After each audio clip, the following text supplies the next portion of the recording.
Association with Dr. Baltazar spanned almost 45 years. She's 90, that means a half of her lifetime. She was always punctual. That's one thing that she taught us during our clerkship and internships. Not to be on time, but to be there before the time. And she was a perfect example. Meron na may issue eh. Perfect example of punctuality. If there is one legacy that probably Dr. Alan Reyes and the rest of us remember this never is being on time. And that was Dr. Baltazar, a disciplinarian. Throughout my internship and clerkship, I'm going to try to portray a portrait of Dr. Baltazar by describing her. Physically, she's not too short or not too big. She's not too thin or not too fat. She's just perfect for a lady. Okay, but this was, of course, masked by the fact that she was in her perimenopausal period when I first met her. Obstetrically speaking, that is, no, Dr. Luna, di ba? At 46. At 46, she was perimenopausal and unmarried. So she was the perfect din. I never knew if she had a boyfriend in the past. But I think any boy would be lucky if he were to be the lucky one to have chosen Dr. Baltazar as a wife. But fortunately, ewan ko, she never got married. She was very pretty. But probably her decision was to not really raise a family. But if, as we can see now, her family is very big. The real family and relatives are with us. FEU family is also with us. She was, she was kind of short. Ano bang height niya, Osi? 4'10". Siguradong CPD yan. Buti na lang di nag-asawa at nabuntis. Kasi CS yan. Sigurado. One thing that we were really struck me during internship and clerkship was that she was always prim and proper. Okay? She was always prim and proper. At Dr. Valenzuela, hanip, talo ka sa heels. Dr. Valenzuela wears 6 inches heels. Si Dr. Baltazar na una sa'yo, 7. At take note, ang plug niya sa ORDR, 7 inches din. Kaya wala kang binagbat. So, and she can walk. She walks very slowly, no? She never tripped over, even with those high heels. Sumamalo ng loob na yung mga plugs niya ay nila pinotok-play sa OR. At what happened was, nalusaw around her. Ang trademark ng kanyang plugs ay Janice. Oh my God! One day after the autopsy, she was so angry. And Dr. Willie Cruz said, "Oh my God, nagalit ang anak ni Janice." Kasi nasunog na yung plugs niya. And of course, the Janice is that old movie, horror movie. So she was very strict, no? Residency was the time, and we were very close to Dr. Baltazar because he was chairman at that time, after Dr. Marcelo Cruz, and she was always on time whenever we had conferences, no? That was why, pag nagalit siya, no? Nauuna yung logbook. She's the logbook lady. There was a time when Dr. Ason de Vera was late, and she entered the elevator together with Dr. Baltazar at the same time. And she said, hindi pa ako late. Upon reaching the OB office, Dr. Baltazar said, "Ason, may barrier ball pen. Ma'am, what color?" "Ma'am, red lang ang ball pen ko." "It's okay, it's okay." So Dr. Baltazar got the logbook and crossed out. Dr. De Vera said, "Late." Sabay lang naman tayo sa elevator. Hindi bali, late ka pa rin. So, of course, presidency was full of, will be characterized by good times and bad times. Although she was a member of the Big Three. You remember the Big Three during residency? That is the Flordeliza, Flordeluna. I remember that play, Flordeluna, with the, anyway, Flor from Flordeliza, Baltazar, De for the Quintan, and Luna for Doctora Luna. So it was really Flordeluna. Those were the names really which made us afraid. Whenever they have patients, I don't know where we're going to hide, no? Mag-uuna kami. Ikaw nang sumagot ng telepono. Because they were the three top, money maker ba yung jokes? Top na pasyente. Kaya pag nandiyan siya, silang tatlo, talagang umiikot ang puwit namin. Dahil andyan na si Flordeliza, Alam na namin yun. But all of them, we enjoyed being with them. Of course, there were good times, bad times. There were crying times after the conferences, but more of good times. We would go outing in Nasugbu. Oh, we didn't have Bora Bora then, but we had Nasugbu. So we went there, but Dr. Baltazar will come in, umbrella pants, elephant pants with clogs, with matching coverage rolls here, and walk along the beach in Nasugbu. Never mind the water, kasi she's walking along the seaside. She did not swim really. I never got to see her wear bathing suit. But she can make, naglalakad lang siya, tapos she was there. And of course, Doctora Luna, the perennial latecomer because of some patients waiting, would be coming later. But we were very happy.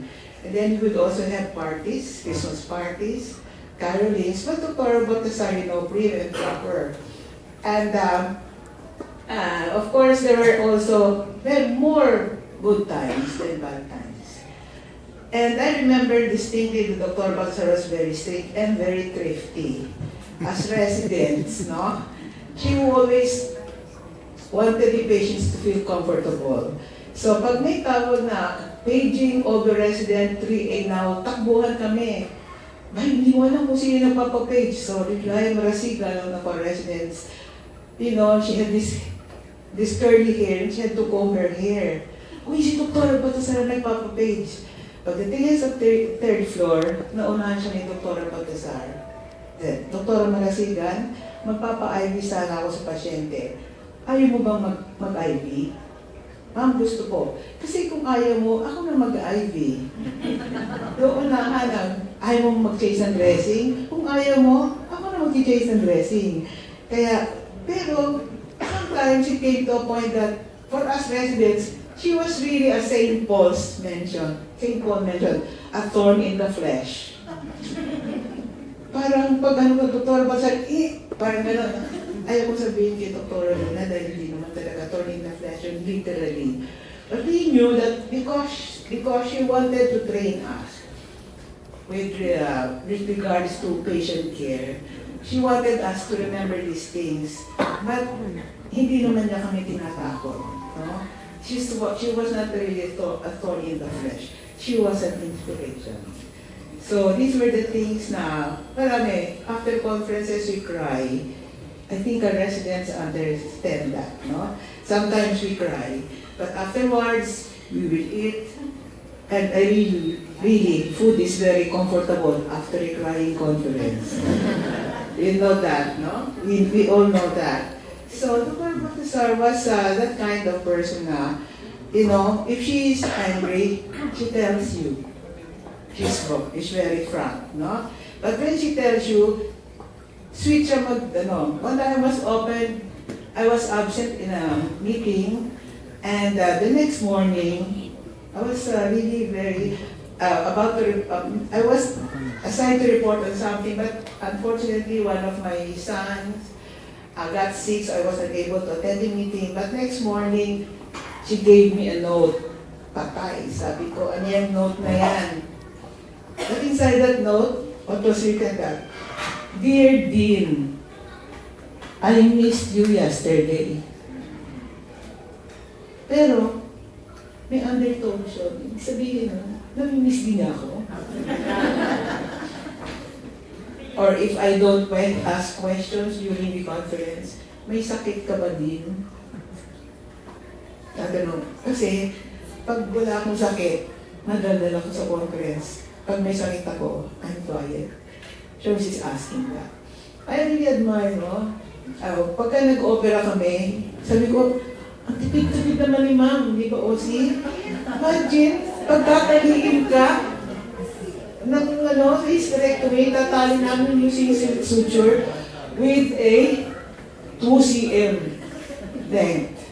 And sa skin to skin namin, iiwan niya ako. Nung araw, wala pa yung stapler. Wala pa yung mga subcuticular. Meron kaming silk na ganyan kahaba. O sige din, itali mo. So I started, no instrument tying. Use your hand. Ano ka na yung pelvis? Paano ko itong 2 cm suture pag didikitin doon sa dalang kalaking sugat, no? So, pero natuto kami. Natuto ko yung mag-hentai, no? So, ganyan yan. Naku, matagal na operasyon. Bakit? Eh, di sa skin.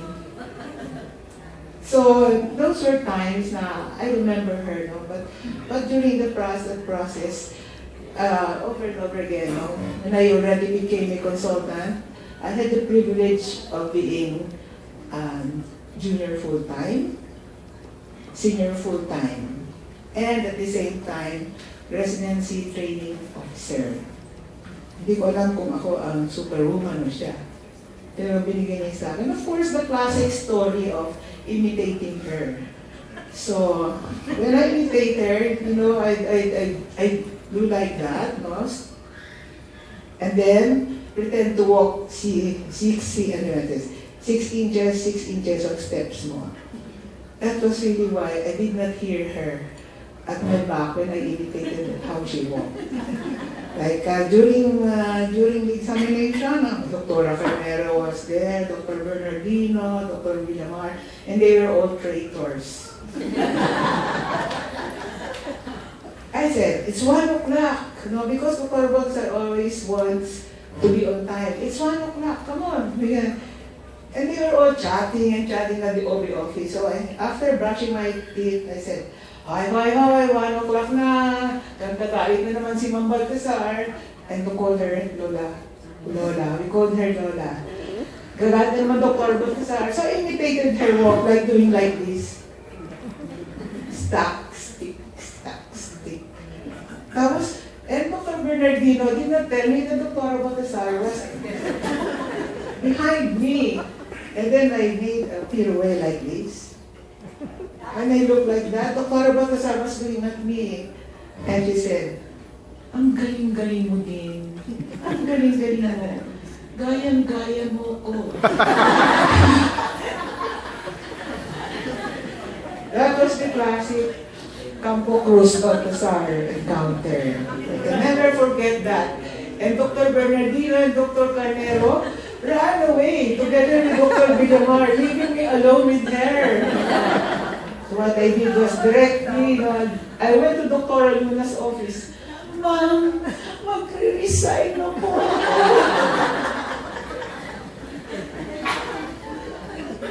So Luna just laughed. Ay, naku din. Marami pang ganyan. So I went to Dr. Delphine Tan, the chief of clinics. Sir, ayaw maniwala ni Dr. Luna, mag-resign na po ako. And he laughed again. No?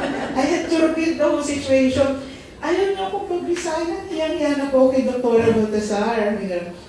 Dr. Delphine Tan said, Dean, charge it to experience. So that was it, ano? And she never got angry with me. You know? But I knew I really was very much afraid. Then when we were alone at the OB office, he said, Ma'am, nagkakasiyahan na po kami kanina. Kasi, tried to make all the excuses. And then what she did was, she just placed her hands like this.